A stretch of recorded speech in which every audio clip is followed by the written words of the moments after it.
सीताराम दोस्तों, आज का टॉपिक है राजनीतिक सिद्धांत। आज हम राजनीति के बारे में पढ़ेंगे। राजनीति क्या है,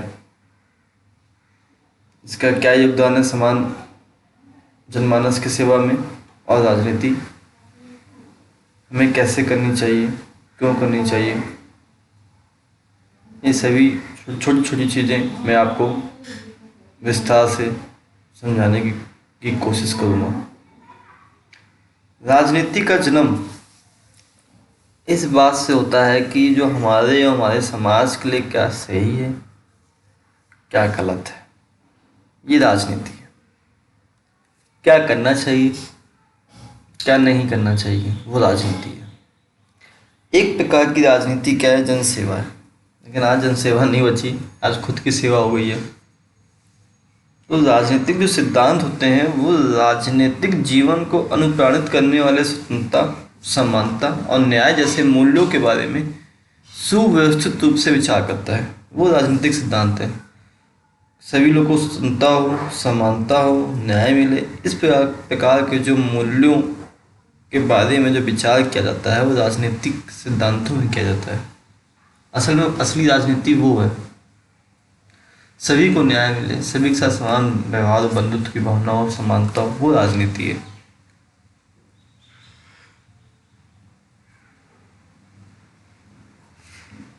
मनुष्य दो मामलों में अद्वितीय होता है।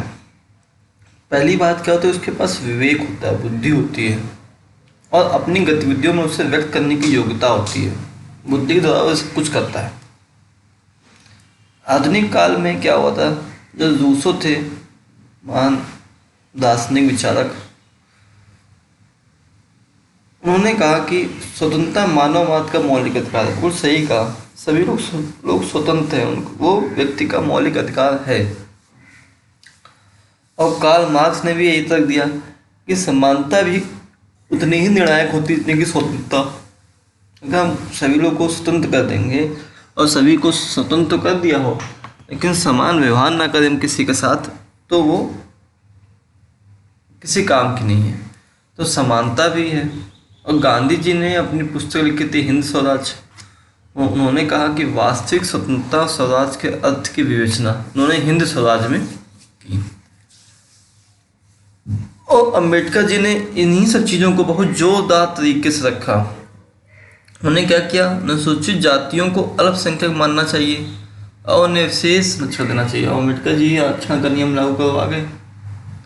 पहले वो अल्पकालीन था, आज दीर्घकालीन हो गया। वो इसलिए कि लोगों की आर्थिक स्थिति सही नहीं थी, लोग गलत व्यवहार करते थे, नीचे जातियों वालों के साथ। तो अम्बेडकर जी ने बहुत अच्छा योगदान किया। आप क्या कहते, जो राजनीतिक सिद्धांत हैं वो उन विचारों और नीतियों को दर्शाते हैं, प्रतिबिंबित करते हैं जिनसे हमारा सामाजिक जीवन, सरकार, संविधान ने आकार ग्रहण किया। स्वतंत्रता, समानता, न्याय, लोकतंत्र, धर्मनिरपेक्षता जैसी अवधारणाओं को स्पष्ट करता है। यही असली राजनीति है। जिस राजनीति में सभी चीज़ें मिली हुई हो, वहाँ उस देश में, उस समाज में, उस जगह में कभी भी कोई भी दिक्कतें नहीं आ सकती। असल में राजनीति वो है, राजनीति एक जन सेवा है। लेकिन आज राजनीति का रूप बदल गया है। कुछ क्वेश्चन से क्या, राजनीतिक सिद्धांत उन पर विचारों पर चर्चा करता है जिनके आधार पर राजनीतिक संस्थाएं बनती हैं। सही बात है।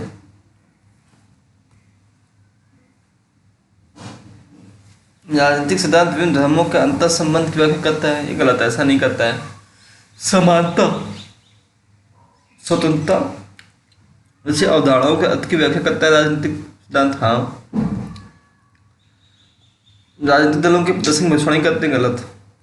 राजनीति उस सबसे बढ़कर है जो राजनेता करते हैं। क्या आप इस कथन से सहमत हैं? बताइए, उदाहरण दीजिए, समझाइए उदाहरण देकर के। राजनीति जो है वो एक प्रकार की जनसेवा है। और जो लोग राजनीति से जुड़े हुए लोग होते हैं, दांव पेच से जुड़ते हैं, खेलते हैं, आवश्यकताओं, महत्वाकांक्षा पूरा करने के चक्कर में लगे रहते हैं। और कई अन्य लोगों के लिए भी राजनीति वही है जो राजनेता करते हैं। अगर वे राजनेताओं को दल बदल करते हैं, झूठे वायदे बड़े बड़े दावे, विभिन्न तबकों से जोड़ तोड़ करते हैं, निजी और सामूहिक स्वास्थ्य में निष्ठुरता से हिंसा पर आरोप दिखाई पड़ते हैं, ऐसे लोगों को हम देखते हैं कि वो अपने स्वार्थ को साधने के लिए राजनीति कर रहे हैं। और महात्मा गांधी ने कहा कि राजनीति ने हमें सांप की कुंडली देख के जकड़ के रखा हुआ है और इससे जूझने के सिवाय कोई अन्य रास्ता नहीं है।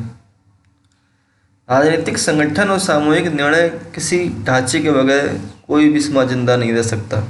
बात तो उन्होंने सही कहा। अब आप देखते हैं कि क्रिकेट टीम में बने रहने के लिए जोड़ तोड़ करते रहते हैं, किसी सहपाठी को अपने पिता की हैसियत का उपयोग करते हैं, दफ्तर में किसी सहकर्मी को बिना सोचे समझे बॉस की हामी हम लाते देखते हैं और हम कहते हैं गंदी राजनीति कर रहा है। यह दुर्भाग्यपूर्ण है कि राजनीति का संबंध किसी भी तरीके से निजी स्वार्थ के साथ धनिक धंधे से जुड़ गया है। कहने का मीन्स ये है कि आज जो राजनीति शब्द का मूल्यांकन किया जा रहा है वो गंदी चीज़ों में किया जा रहा है, अब केवल अपना स्वार्थ सिद्ध करने के रूप में। आपने कहा आपका काम नहीं बना लेकिन बगल वाले काम बन गया, दोनों में सेम योग्यता थी, तो हमने कहा देखो उसने वहाँ पे जुगाड़ा लगा लिया, राजनीति कर लिया, देखो उसका काम बन गया, हाँ में लाई। और आजकल क्या है, नेता पहले राजनीति जनसेवा हुआ करती थी, आज राजनीति स्वास्थ्य सेवा हो चुकी है। लोग वादे करते हैं हिंदू मुस्लिम सिख ईसाई सब अपना अपना वोट बैंक देखा, सब कुछ किया और वहाँ से अपना स्वास्थ्य सिद्ध किया, वोट पा लिया और फिर दोबारा झांकने नहीं गए। तो ये जो प्रकार के काम है ये राजनीति है, लेकिन राजनीति का असल मतलब तो जनसेवा ही है, स्वतंत्रता, समानता, बंधुत्व, न्याय, ये सब दिलाना। समझ में आ चुका है, आगे बढ़ते हैं। लोकतंत्र के सफल संचालन के लिए नागरिकों का जागरूक होना की जरूरी है। अगर नागरिक जागरूक नहीं होंगे तो बहुत दिक्कत है, क्योंकि वास्तविक शक्ति तो जनता के पास होती है, उसी का यह और एक उत्तर दायित्व उत्तर सरकार के लिए, जिस लोगों को भी चुने वो अच्छे हों, इस पर जागरूक होना बहुत जरूरी है। गलत वोट डाल देंगे वो सरकार घमंडी हो जाएगी, गलत निर्णय लेगी, तो उन्हीं को डालें वोट जो मतलब सही आदमी हो, सही सरकार बना सकते हो। कि लोकतंत्र का मुख्य उद्देश्य स्वतंत्रता, समानता और बंधुत्व को प्राप्त करना है, न्याय को। प्रजातंत्र में लोगों को महत्व दिया जाए, इस प्रकार की बातें हों। इसलिए लोगों को विभिन्न स्थानों पर जातिवाद या भाषण के आधार पर स्वस्थ जनमत करना चाहिए, नहीं कि यादव है तो अखिलेश को वोट दे दिया, योगी को भी वोट दे सकते हो। इस चीज़ को वो ध्यान देना चाहिए। वो कभी होगा जब लोगों में उच्च साक्षरता हो जाएगी, लोगों में आर्थिक और सामाजिक समानता होनी चाहिए, पर्याप्त रोजगार मिलना चाहिए, जाति भाषा धर्म के हम सबको ऊपर उठ जाना चाहिए, केवल भाईचारे की दृष्टिकोण सबको देखना चाहिए। राजनीतिक सिद्धांत का अध्ययन हमारे लिए किन रूपों में उपयोगी है? 4 तरीकों की पहचान करें कि राजनीतिक सिद्धांत हमारे लिए उपयोगी है। जो राजनीति में कोई विषय सिद्धांतों के बिना नहीं हो सकता है, प्रत्येक विषय का अपना एक विषय होता है, और सिद्धांत एक सामान्यीकरण है जो संपूर्ण स्थिति की व्याख्या करता है, और सिद्धांत एक विज्ञान, सामाजिक विज्ञान है, क्योंकि इसमें राजनीतिक, सामाजिक लोगों के स्तर पर क्या जाता है।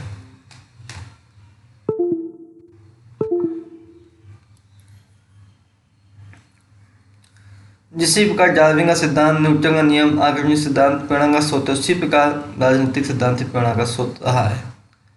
राजनीतिक सिद्धांत एक समाज को राजनीतिक दिशा प्रदान करता है, समाज को बदलता है, समाज को गतिशील आंदोलनकारी बनाता है, समाज को आगे बढ़ने के लिए प्रेरणा का कार्य करता है और समाज में सुधार लाने का काम करता है। ये है राजनीतिक सिद्धांत। सामान्यीकरण, साधन, अवधारणा प्रदान करता है, राजनीतिक विचारों और संस्थाओं के मौलिक ज्ञान को प्राप्त करने में बहुत अच्छा सहायक है। क्या एक अच्छा प्रभावपूर्ण तर्क औरों को आपकी बात सुनने के लिए बाध्य कर सकता है? बताइए। हाँ, क्योंकि राजनीतिक सिद्धांत प्रभावपूर्ण तर्क पर आधारित होता है, उन प्रश्नों का परीक्षण करता है जो समाज से संबंधित हैं, व्यवस्थित विचार होते हैं। वो ये विचार मूल्यों के विषय में होते हैं जो राजनीतिक जीवन को और प्रभावित करते हैं, स्वतंत्रता, समानता और न्याय। क्या राजनीतिक सिद्धांत पढ़ना गणित में पढ़ने का समान है? गणित में पढ़ने का समान तो नहीं है गणित में चीज़ें, लेकिन राजनीतिक सिद्धांत समझने का सिद्धांत है। आप समझे, तार्किक और विवेकी है वो, और उसी के द्वारा आप समाज का भला कर सकते हैं। राजनीतिक सिद्धांत क्या है? राजनीतिक सिद्धांत यूनानी भाषा का शब्द थेरियो से लिया गया है।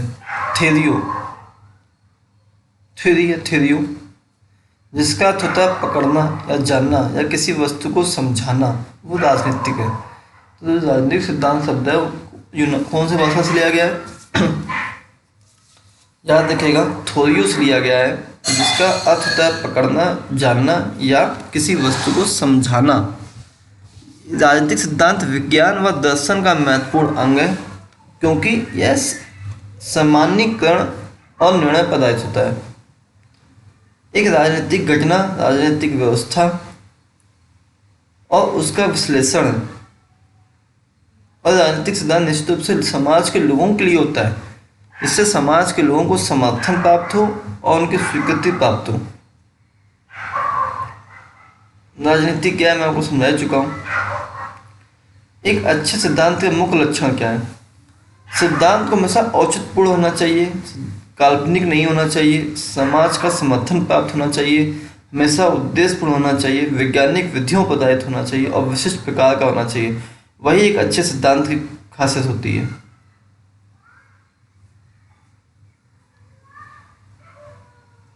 राजनीति का जन्म किस तथ्य से होता है? हमारे और हमारे समाज के लिए उचित क्या है, वांछनीय क्या है और क्या करना है क्या नहीं करना है, अलग अलग दृष्टिकोण होता है। समाज में चलने वाली बहुत विधि व्यवस्थाएं शामिल होती हैं, जिनके माध्यम से समय निर्णय लिए जाते हैं। वहाँ से राजनीति का जन्म होता है।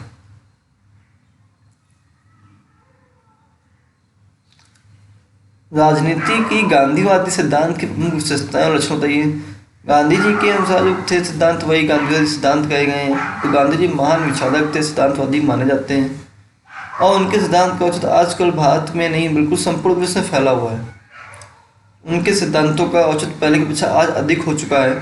उन्होंने गांधी जी ने अनेक सामाजिक बुराइयों, जातिवाद, संप्रदायवाद, अस्पृश्यता, खोखलेपन की व्याख्या की थी। हो तो क्या, लेकिन लोग मानते नहीं हैं, नाम में है केवल। अपने उपागम में वे मार्क्स के अधिक निकट पाए जाते हैं। उन्होंने राज्य को भी हटाने की वकालत की, क्योंकि वे राज्य को एक मशीनी संस्था मानते थे। वे आज के राज्य के भी विरोधी थे। गांधी का दर्शन सत्य, अहिंसा, सत्याग्रह पर आधारित था, और इसी के दौरान उन्होंने भारत को आज़ाद करवाया था। मार्क्सवादी सिद्धांत क्या थे उन्होंने बताइए। मार्क्स बहुत बड़े विद्वान थे। उन्होंने दास कैपिटल अपनी पुस्तक लिखी थी, और पूंजीवादी प्रथा की उत्पत्ति और विकास का विश्लेषण उन्होंने किया, जिसमें उन्होंने राज्य की भी भूमिका बताई थी। तो कार्ल मार्क्स ने दास कैपिटल लिखी, याद रखेगा। दो वर्गीय सिद्धांत बताया उन्होंने कि समाज दो वर्गों में बटा हुआ है, एक शोषक वर्ग, एक शोषित वर्ग। जो किसी का शोषण करे एक वो वर्ग, और जो जिसका शोषण हो रहा है वो वर्ग। जो शोषण करे वो शोषक, और जो हो रहा है वो शोषित वर्ग। वर्ग संघर्ष का सिद्धांत, और इन्हीं दोनों वर्गों में हमेशा संघर्ष चलता रहता है, निरंतर, आज भी चलता है। इतिहास की आर्थिक व्याख्या, वो मानते थे कि इतिहास शोषक और शोषित वर्ग के बीच का ब्यौरा है और राजाओं के संघर्ष की कहानी है। वो कहते थे इतिहास के द्वारा ही पता चलता है क्या हो रहा था क्या नहीं। साम्यवाद की स्थापना, उनका तात्पर्य कि जाति विहीन, वर्ग विहीन, राज्य विहीन समाज की स्थापना करना, लेकिन ऐसा कभी हो नहीं पाया कि जाति विहीन समाज हो गया हो, वर्ग विहीन हो गया हो, राज्य विहीन समाज हो गया हो। अतिरिक्त मूल का सिद्धांत, मार्क्सवादी प्रमाणित करता है कि पूंजीवादी और श्रमिकों के बीच अंतर अतिरिक्त मूल के कारण ही है।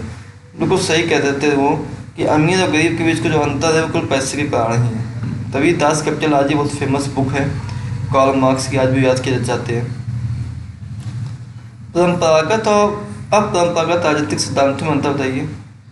जो परंपरागत राजनीतिक सिद्धांत हैं वो संस्थागत होते हैं, वर्णात्मक होते हैं, विषयनिष्ठ होते हैं, मूल पर आधारित होते हैं, कानूनी और सुधारात्मक होते हैं और परिकल्पनात्मक होते हैं। लेकिन अपरंपरागत राजनीतिक सिद्धांत क्या होते हैं? वैज्ञानिक होते हैं, संकेतात्मक होते हैं, विश्लेषणात्मक होते हैं, तथ्यों पर आधारित होते हैं, अंतर विषय होते हैं, वस्तुनिष्ठ होते हैं।